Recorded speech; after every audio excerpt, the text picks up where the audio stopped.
सरकारी कर्मचारी आजपासून संपावर. जुन्या पेन्शन योजनेबाबत सरकारसोबत चर्चा असफल. राज्य मागासवर्ग आयोगाचे अध्यक्ष शुक्रेंच्या नियुक्तीवरून वाद. नियुक्तीत कोर्टाची मार्गदर्शक तत्व पाळली नसल्याचा वकील गुणरत्न सदावर्तेंचा आरोप. शाळांची वेळ बदलण्याची विरोधी पक्षनेत्यांची विधानसभेत मागणी. शाळेच्या वेळेवर भूमिका स्पष्ट करण्याचे अध्यक्षांचे राज्य सरकारला निर्देश. नाशिकच्या मालेगावात झोडके बाजार समितीत कांद्याला अवघा 200 ते 300 रुपयांचा दर. शेतकऱ्यांचा मुंबई आग्रा महामार्गावर रास्ता रोको. मराठा आरक्षणासाठी सोलापुरातील बार्शी तालुक्यात 57 गावातील आंदोलकांचा मोर्चा. 150 ट्रॅक्टर घेऊन पोलिसांना निवेदन. डझनामागे अंड्यांच्या दरात 6 ते 10 रुपयांनी वाढ. मुंबईत अंडे 90 रुपये डझन. केंद्रीय कृषी मंत्रालयाचं 12 सदस्यांचं दुष्काळ पाहणी पथक आज मराठवाड्यात.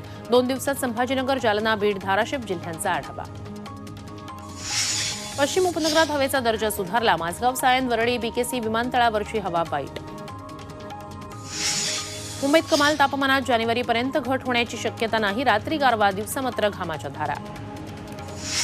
मुंबई सोडून राज्यात गुलाबी थंडीचा जोर थोडा वाढला. डिसेंबरच्या अखेरीस आणि जानेवारीत थंडीचा कडाका वाढण्याचा हवामान खात्याचा अंदाज.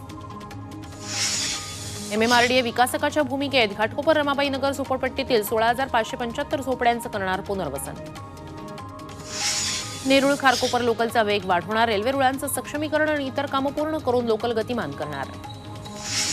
मुंबईतील समुद्र किनाऱ्यांवर 7 आसनी फिरती शौचालय उभारणार. गिरगाव ते गोराई समुद्र किनाऱ्यावर 24 ठिकाणी कायमस्वरूपी सुविधा. संसदेच्या सुरक्षेबाबत आज विरोधकांची बैठक. संसद आणि खासदारांच्या सुरक्षेबाबत राष्ट्रपतींची घेणार भेट. तपास पूर्ण होईपर्यंत संसदेत व्हिजिटर पास बंद. खासदारांचे PA आणि माजी खासदारांनाही पास नाही. नौदलातील 23 वर्षीय तरुणाला अटक. भारताची गोपनीय माहिती पाकिस्तानला दिल्यानं कारवाई. मध्य प्रदेशचे मुख्यमंत्री मोहन यादव ॲक्शन मोडमध्ये. धार्मिक स्थळांवर कर्कश लाऊडस्पीकर वापरला आणि उघड्यावर मांस विक्रीला बंदी. छत्तीसगडचे नवनिर्वाचित मुख्यमंत्री आज घेणार कॅबिनेट बैठक.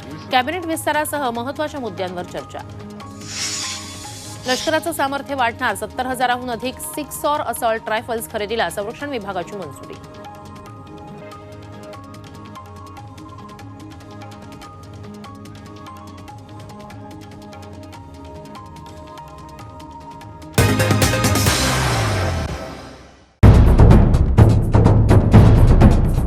सह्याद्रीची उंची म्हणजे